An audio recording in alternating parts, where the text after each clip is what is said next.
হাসিনা, শেখ হাসিনা, শেখ মুজিবুর রহমানের মেয়ে, তিনি খুব গর্ব করে চিৎকার করে বলছেন, আমি বঙ্গবন্ধুর কন্যা, আমি কোনদিন পালাতে পারি না। পালিয়েছে, পালানোর পথ খুঁজে পাচ্ছিল না, সেই দুপুরবেলা তাড়াতাড়ি করে একটা হেলিকপ্টার নিয়ে এসে তারা পালিয়ে গেছে ইন্ডিয়াতে।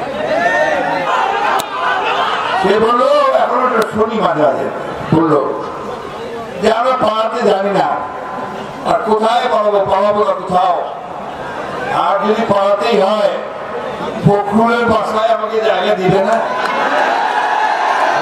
ভাই আমার বাড়ি তো খালি পড়ে আছে, আমার ছোট ভাই ছাড়া ওখানে একটা কেউ থাকে না, আমি তাকে এখন দাওয়াত করে আসে না, আমার বাসায় আছে,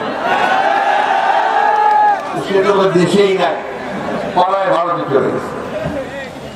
বন্ধুগণ, এমন খারাপ কাজ করেছে এরা, মানুষের চোখে এত ঘৃণিত যে এখন দেশে থাকার মতো অবস্থা তাদের না।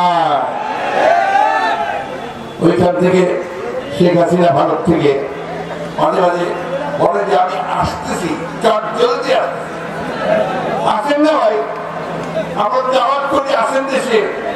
দেশে যে সমস্ত মানুষকে হত্যা করেছেন, শিশুদেরকে হত্যা করেছেন, মহিলাদেরকে হত্যা করেছেন, তাদের মামলাগুলো দয়া করে একটু ফেস করেন।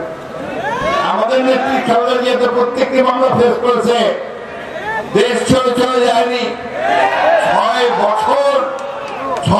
বছর কারাগারের মধ্যে থেকে তাকে ওই কারাগারে স্লো পয়জন করা হয়েছে, যার ফলে তিনি অত্যন্ত অসুস্থ, এখনো অসুস্থ।